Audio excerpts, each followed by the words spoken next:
দেখতে পাচ্ছ, milky white একটা প্রেসিপিটেট তৈরি হলো বা কার্ডি হোয়াইট প্রেসিপিটেট তৈরি হলো। ঠিক সেরকম ভাবেই আমরা তার পরেরটা বেরিয়ামের স্যাম্পেলে নিচ্ছি। এটাও দেখো সেম কার্ডি হোয়াইট। থার্ডেরটা নিচ্ছি অর্থাৎ স্ট্রনসিয়াম নাইট্রেটের মধ্যে নিচ্ছি, দেখো এখানেও দেখো কার্ডি হোয়াইট প্রেসিপিটেট তৈরি হলো।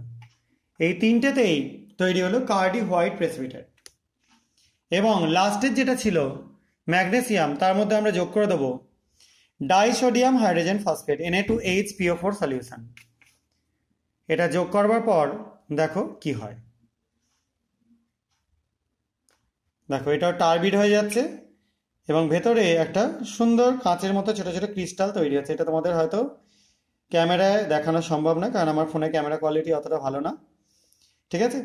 এবং এই যে জিনিসটা তৈরি হলো এটা কিন্তু ম্যাগনেসিয়ামের সল্টের জন্যই হবে। Disodium hydrogen phosphate